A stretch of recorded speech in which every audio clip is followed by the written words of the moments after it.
বন্ধুরা, আজকে একটা বিশেষ জায়গায় যাচ্ছি যেখানে একটা বিখ্যাত মন্দির আছে। আমি আগে সেই মন্দিরটার নাম বলছি না, আগে যাই, গিয়ে সেই মন্দিরটা সম্বন্ধে আপনাদের যাবতীয় তথ্য তুলে ধরছি।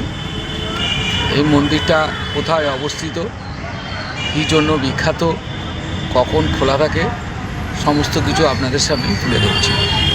তবে এই মন্দিরটি খদ্দায় অবস্থিত, এটুকুনি আপনাদের হিন্টস দিলাম।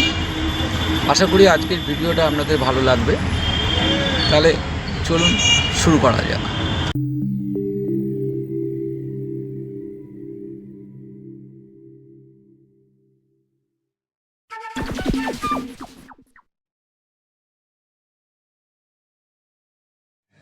বন্ধুরা, আজকে আমি খদ্দার যে ঐতিহাসিক যে শ্যামা মন্দির, শ্যামসুন্দর মন্দির, সেই ব্যাপারে আপনাদের সঙ্গে কিছু কথা শেয়ার করতে চাই। এই মন্দিরটি শ্রী শ্রী রাধা শ্যামসুন্দর মন্দির বা শ্যামের মন্দির নামে পরিচিত। প্রায় 500 বছর আগে অদ্বৈত আচার্যের জ্যেষ্ঠ পুত্র অচ্যুতানন্দ গোস্বামী 977 বঙ্গাব্দের মাঘী পূর্ণিমায় প্রতিষ্ঠা করেন। পরবর্তীকালে জাহ্নবী দেবীর ইচ্ছায় এই মন্দিরে অষ্টধাতুর রাধিকা মূর্তি প্রতিষ্ঠিত হয়।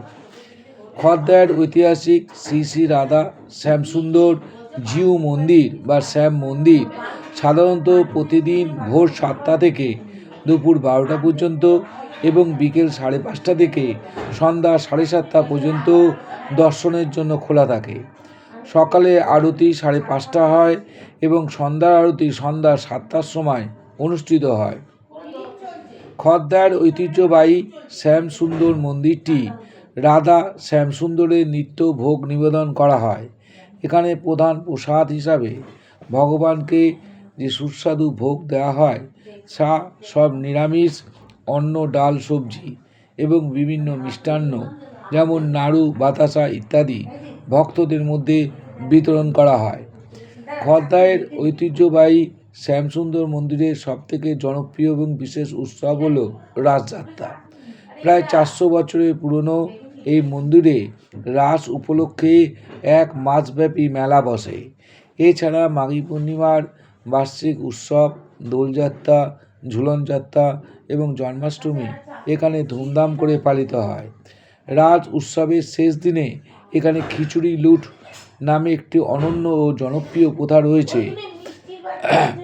রাজ উৎসব কার্তিক পূর্ণিমায় এই উৎসব শুরু হয়। দীর্ঘ সময় ধরে এই উৎসব চলে এবং রাসের শেষ দিনে বিগ্রহের ভোগ স্থানীয় ভক্তরা লুট করে বা গ্রহণ করে। খদ্দায়ের শ্যামসুন্দর মন্দিরের বিশেষ উৎসবগুলি হল রাস উৎসব। এছাড়া মাঘী পূর্ণিমায় শ্যামসুন্দর, রাধাবল্লভ ও নন্দদুলাল এই 3 বিগ্রহের বার্ষিক প্রতিষ্ঠা দিবস পালিত হয়, যা তিননাথ দর্শন নামে পরিচিত। দোলযাত্রা দোলের দিন শ্যামসুন্দরকে দোল মঞ্চে নিয়ে যাওয়া হয় এবং বিশেষ পূজা ও উৎসব হয়। ফুলদোল ও ঝুলন বৈশাখী পূর্ণিমায় ফুলদোল এবং শ্রাবণ মাসে ঝুলন যাত্রা ধুমধাম করে পালিত হয়। এই শ্যামের মন্দিরে একটি বিশেষত্ব হলো যে এখানে প্রত্যেক দিন কোনো উৎসব, যেমন বিয়ে বলুন, পৈতে বলুন, অন্নপ্রাশন বলুন বা শ্রাদ্ধ বলুন, এর ভোগ এখানকার লোক গ্রহণ করতে পারে। অর্থাৎ আপনি যদি মনে করেন যে পৈতে মানুষদের এখানে খাওয়াবেন, পৈতে উপলক্ষে মানুষদের এখানে খাওয়াবেন বা কোনো জন্মদিন উপলক্ষে বা কোনো বিয়ে উপলক্ষে আপনারা এখানে খাওয়াতে পারেন। তবে এটা সম্পূর্ণ নিরামিষ এবং এর মধ্যে কোনো পেঁয়াজ বা রসুন দেওয়া হয় না।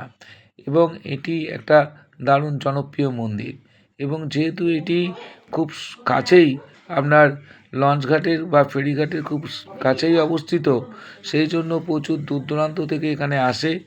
এছাড়া যে কোনো উত্তর শিয়ালদা থেকে মেন চাকায় খদ্দা স্টেশনে নেমে আপনারা অটো, টোটো করে খুব সহজেই এখানে আসতে পারবেন, অথবা বিটি রোড থেকেও আপনারা সহজেই এখান থেকে আসতে পারবেন।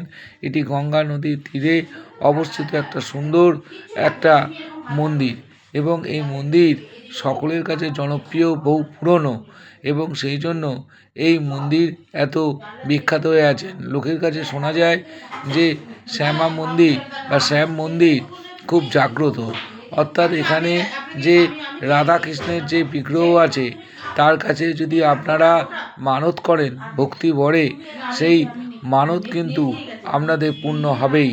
এই বিশ্বাস স্থানীয় লোকের তো বটেই, যারা দূর দূরান্ত থেকে আসে তারাও এই কথা মেনে চলে, এবং সত্যি তাই প্রচুর মানুষ এখান থেকে উপকৃত হয়েছেন এবং তারা ফল পেয়েছেন। সেই জন্য দিনে দিনে এর জনপ্রিয়তা বৃদ্ধি পেয়েছে। আশা করি এটা ভালো লেগেছে। নমস্কার বন্ধুরা, আশা করি ভিডিওটা ভালো লেগেছে। যদি এই ভিডিওটা ভালো লাগে তাহলে অবশ্যই লাইক করুন, কমেন্ট করুন, শেয়ার করুন এবং সাবস্ক্রাইব করুন। এবং আরও আপনারা কি শুনতে চান আমার কাছ থেকে সেই সম্বন্ধে কমেন্ট বক্সে প্লিজ কমেন্ট করুন, তাহলে আমার বুঝতে সুবিধা হয় এবং আমি সাধ্যমতো সেগুলো করার চেষ্টা করব। নমস্কার।